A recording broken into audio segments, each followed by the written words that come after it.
Ready? It's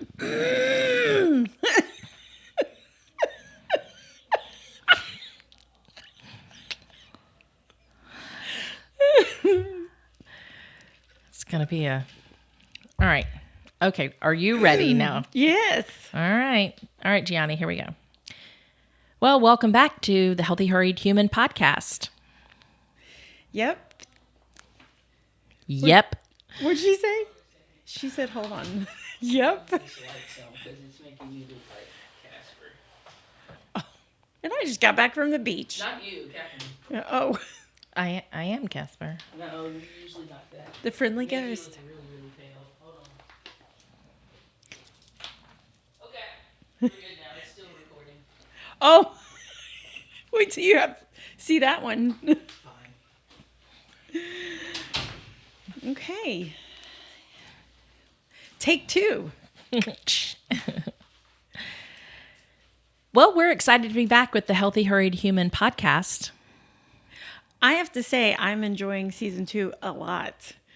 Today, we're going to jump right in to, we're naming this one Tomorrow's Workforce, and I think we should put a question mark at the end, because what do you think of when you hear the term Tomorrow's Workforce?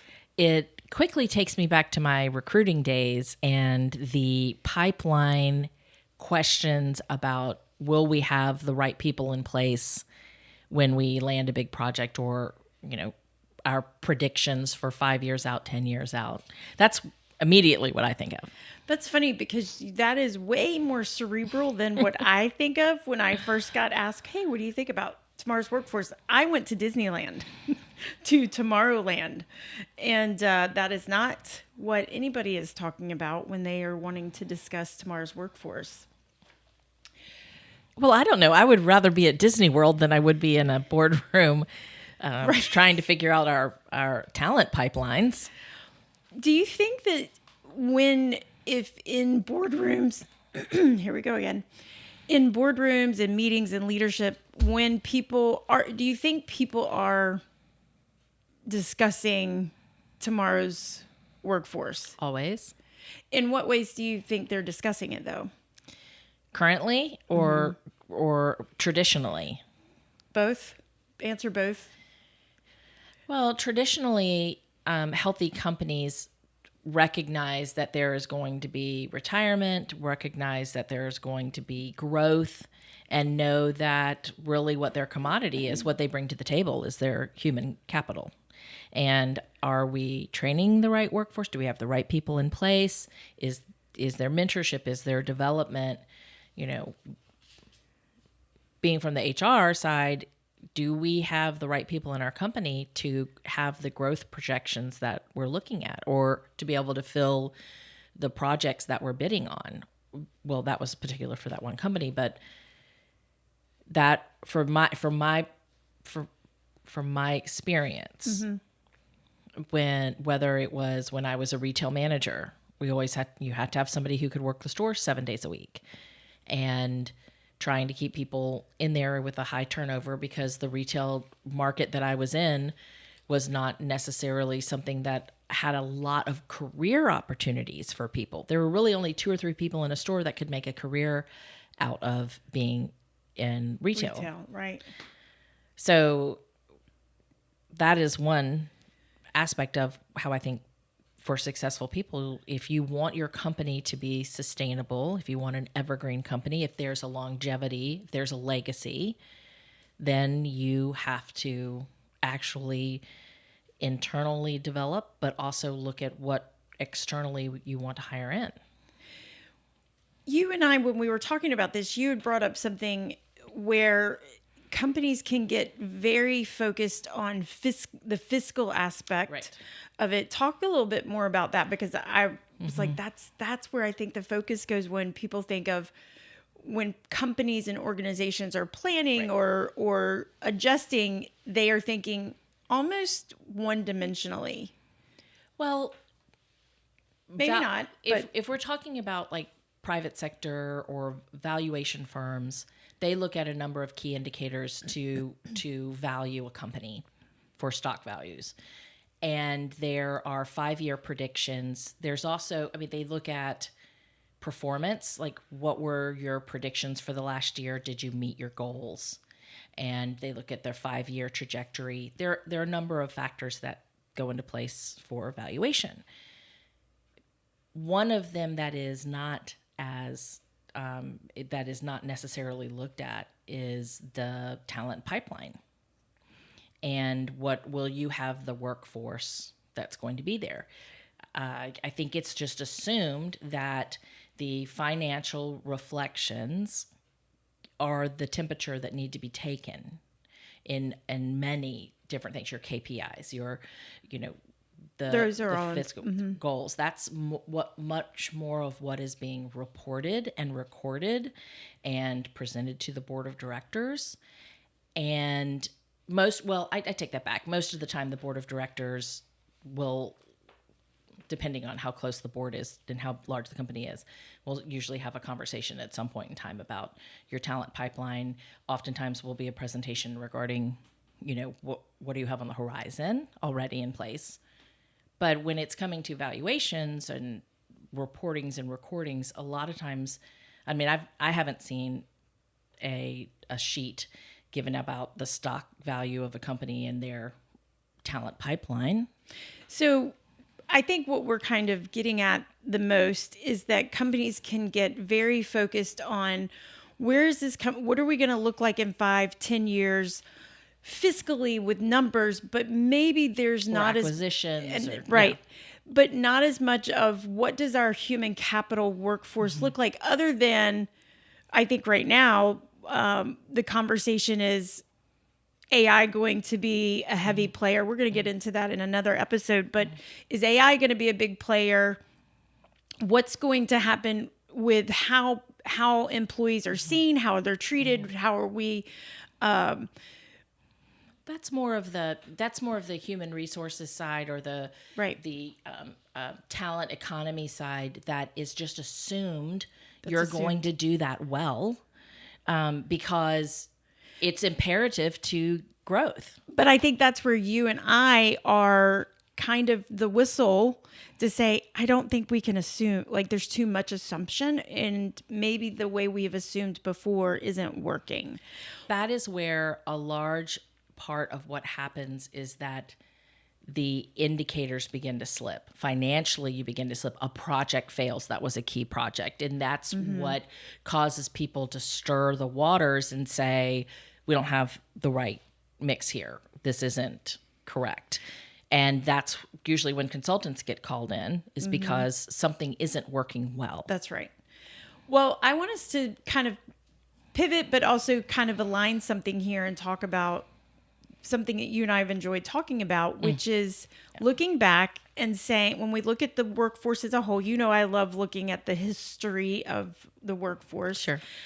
But you had said this, that we have not had a major workforce disruption since World War II until COVID. And I want to talk a little bit about what that looks like, what that means when we say workforce disruption, because after World War II, we had decades upon decades. I mean, we had a couple of generations in the workforce that the workforce didn't change that much. It stayed the same. It was predictable. There was just, this is how it works. And then COVID happens, and we have this. I want you to talk a little bit more about that, because both of us enjoy this. It's a little going into history and then the culture of it, what's changed. For just a brief overview, there are obviously more experts that are better suited to have this conversation. But with World War II, there was a major disruption. There was countrywide rationing. There was loss of the labor force going overseas to fight in wars. Minorities and women were taking over roles into factories. There was a big push for the sciences. The sciences. There was a big push for the American supply chain to not fail. I'm thinking of like 3 or 4 stories. My mother is a World War II buff and has passed on a lot of information, and we just talk a lot about World War II and stories there. And there are stories of the pipeline, the oil, the importance of American oil to fund the war effort. And or the importance of the people who were trained to extract oil were being shipped overseas to help in England and different places. There's high importance for the success of America running at full throttle. We could not afford to be affected by the loss of this workforce. Mm-hmm. So doing a little bit of research, all of a sudden after the war, you have all the GIs coming home, taking their jobs back. And then you had mass layoffs for women and minorities. And it took, there were like 3 or 4 different main ways that, like, how long did the rations last? They still, because it wasn't immediate. It wasn't instant, right. And it kind of took, like, 1947, I think, is around the time that they stopped having to ration things. And then, I mean, we're talking gas rations, sugar rations. Like, there were my grandparents were married in the middle of World War II. They received gas rations as wedding presents so they could go on a honeymoon. Oh, wow. They went to a hotel and went bowling. Like, there's this hilarious story about that for another time. But they received gas rations, and they're for honeymoon gifts. So you don't even think about how it affects, like, everyday society and social life. So that was beginning to wean off. And then about the 1950s is when early 1950 is when they say that the workforce began to stabilize again. Well, and that was also the housing boom. And then that started with the economy, the consumer boom, housing boom. Like, a lot of that just began to thrive. There was, because of the sciences, there was a big rush of a lot more scientific exploration, development. So about 5 years but what people don't understand, we're going to get into this with COVID, is that there was that transitioning period that can be tough before, and then around 5 years, you start to see normalcy, whatever you want to define that as, happening. And that's the workforce. Decades go by. We don't have another major disruption until COVID. Not one that affected the entire country the way that COVID did. Right. And that's really the key. You know, people who are listening to this could throw out like, well, what about this? Or what about, the 1980s, things like that. But we're talking where it impacted nationally, but also globally. And you and I we have decided, we're the experts on this in right now. We've decided that we're still in that transition period because people can't even decide when COVID was over. That's right.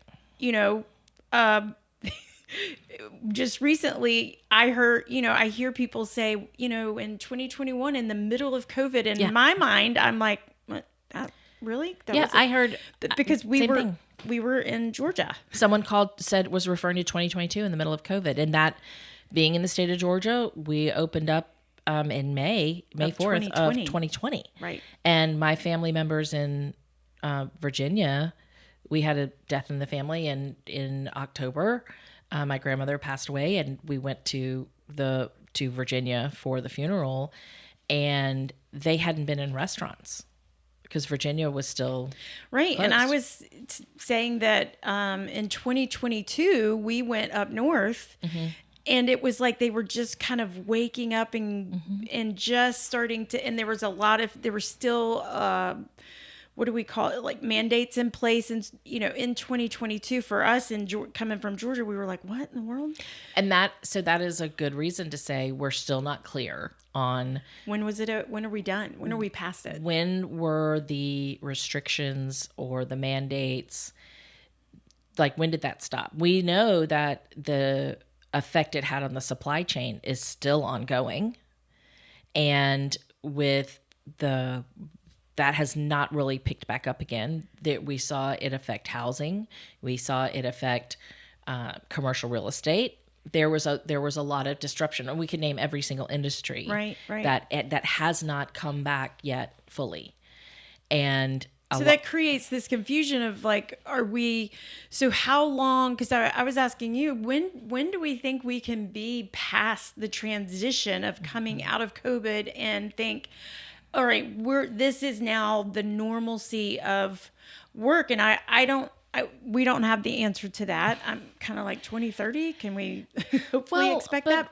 But there's so many questions still. But what we're talking about with tomorrow's workforce is that this, thinking about the Jetsons TV show and the predictions of we're going to be in flying cars by, 2025. And guess what? We're not there yet. And, but it's all the futuristic movies from the 80s and what they were predicting for us in this time period. We've always had a suspicion that robots and AI were going, well, we didn't call it AI at the time, I don't believe, that they were going to come over and take over our world. There have been numerous movies made about that. And at the same time that we were advancing AI technology, COVID hit as this massive global disruptor. And we all had to go home, and we all had to, work from home. And then we now are launching AI at the same time. And for those of us that have spent time in HR trying to get the talent pipeline going, with AI being so changing all the time. We don't even know what our work, there are some incidences where we don't know what our workforce will be in 5 years. We don't know what AI can do for us in 5 years. Well, there are some who would argue, I might be one of them, that tomorrow's workforce isn't 5 years from now. Mm-hmm. I feel like, it's based on recent events like layoffs, I feel like it's 6 months from now to a year, because AI, I feel like I've submerged myself in trying to learn AI for the past year or more. It's actually last year. I really made an intentional effort to say I'm going to learn this. And even in my mind, I thought, this is probably not going to be something I'm going to really start heavily depending on and using right now. But I am seeing that it's right now.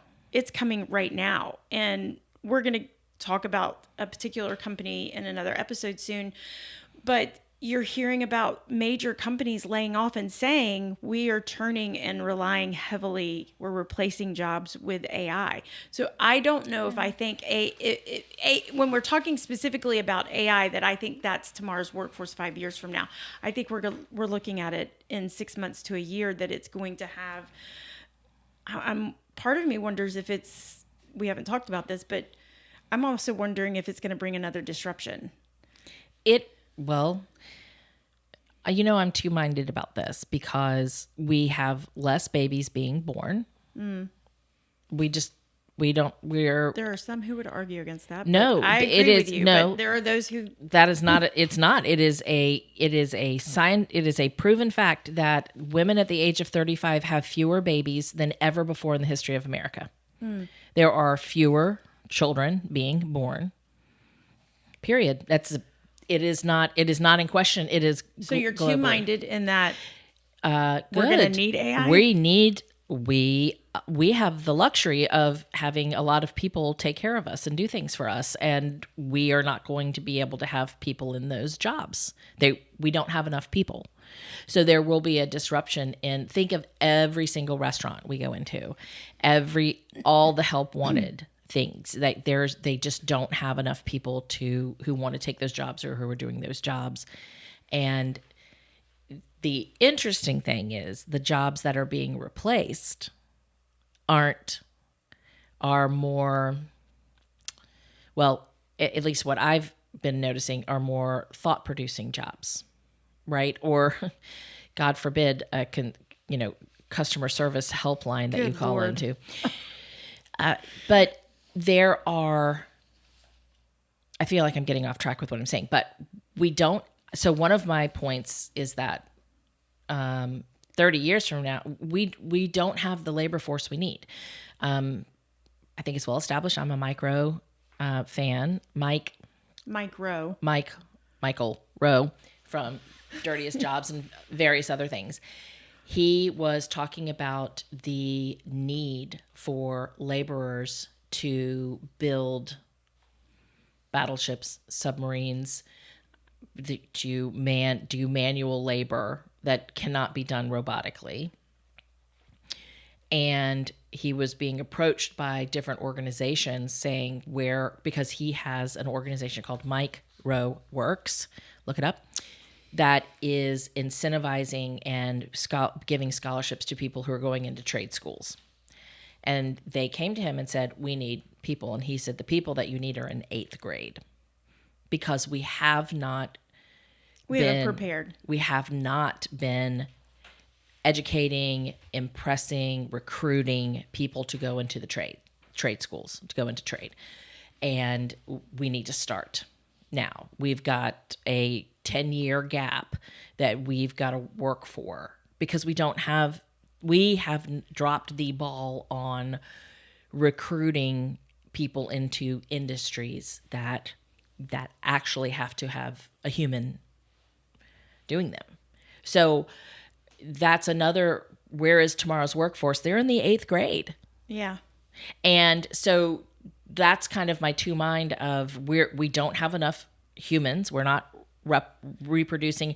I can't quote the numbers, but they are numbers out about what Korea is struggling with, because they have not been having as many babies. And but this is not just an American scenario. Right. So yay, that AI is getting really smart.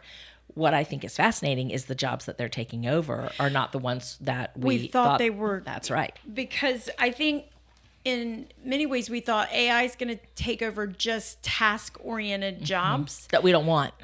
Right. We didn't expect it to be able to be such a thought center. But it's not. But AI, I think this is the scary thing, is that AI is being put into places where there should be human decision-making and logic and ethics and leadership. Oh. And that, I think, is really something for leadership decision makers to be thinking about is, as much as I work with AI, it can't replace the human part of ethics and leadership. And I mean, the guy of ChatGPT that created ChatGPT came out 2 weeks ago saying, you need to be careful how much you trust it.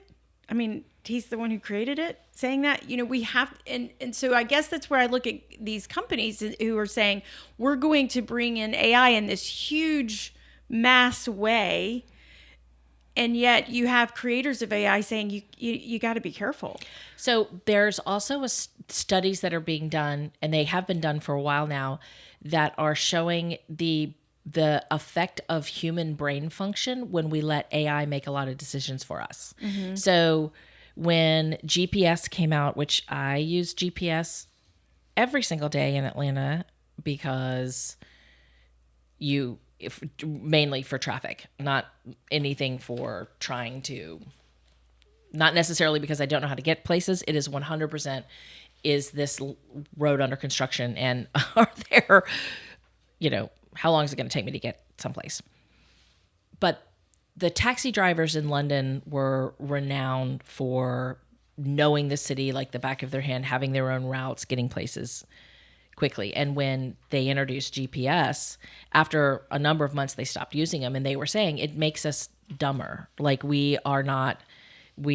there's a part of our brain that doesn't have to problem solve anymore, that is making us just, it starts slowing down and affecting other parts of your brain. You're not, there's an important part of our brain that needs to chase that carrot. That's right. The critical part. Mm-hmm. It is vital for brain health. Mm-hmm. And we are giving over more and more. They were talking about ChatGPT with the thought producers, like generating the writing things for us, and we're relying on AI instead of training our brains how to think better, write better, and do better. So we had started with, or we had wanted to start with, why is this important? And for me, it's important, especially at the leadership, the management level, for this to be a discussion. I don't know that you and I have created any real, like, hey, I think we've shown the pain point, but what do you do with it? How do you do it? For me, I think it's important. I want people to be talking about it. What does this look like? What does this mean? Because if you're in leadership, if you're in management, these are heavy things, especially for the employee the everyday employee who's coming in and hearing the same news that we're all hearing, that big ABC company has done mass layoffs because they're turning to AI, or they're restructuring their workforce. You're creating you're creating mistrust. You're creating an instability in your workforce without even it being on you. Mm-hmm. Well, one of the questions you raised is what should leaders be asking themselves about ethics? Where ethically in our company do you want a human? Like, it's been proven with the military that there is intuition and judgment that comes, that AI sees things as black and white, and it's obviously they're working on it being more nuanced.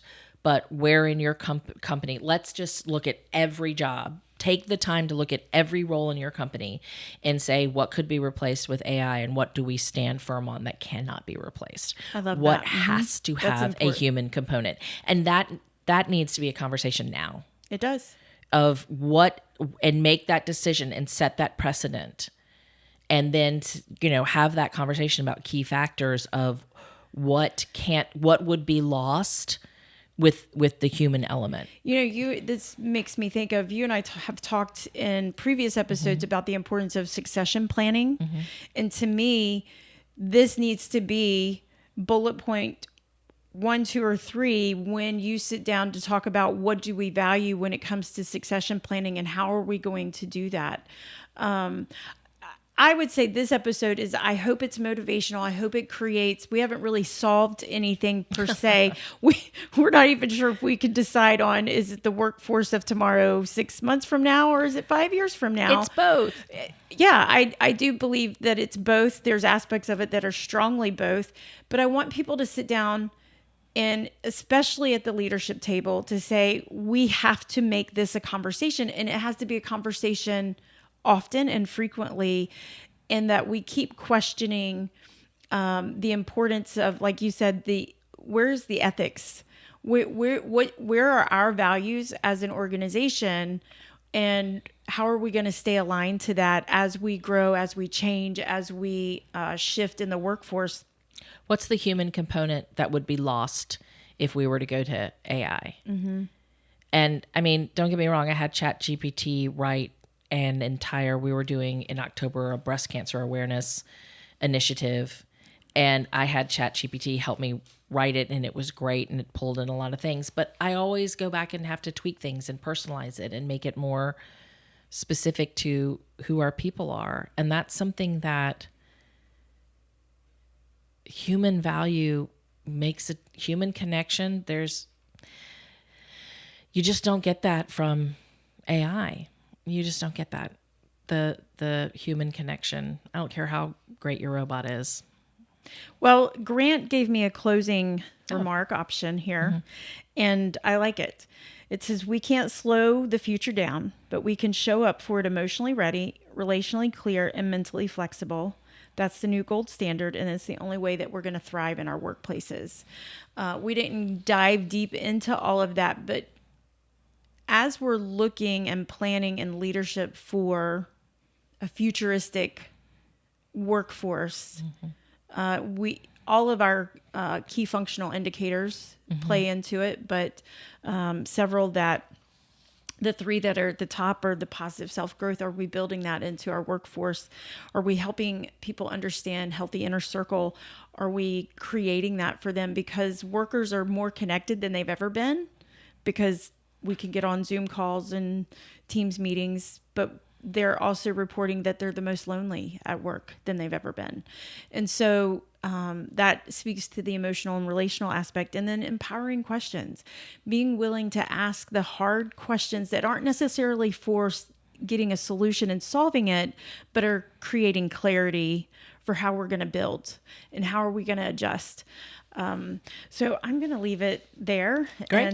And hope that this has been an Read interesting that quote from conversation. Grant one more time.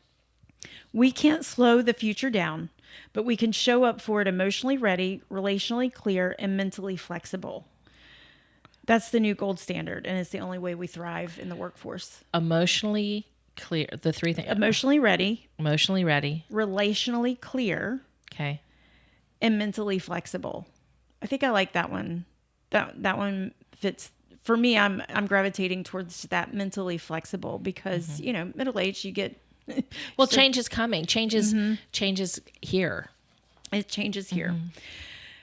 We look forward to the next episode of the Healthy Hurried Human. Yeah.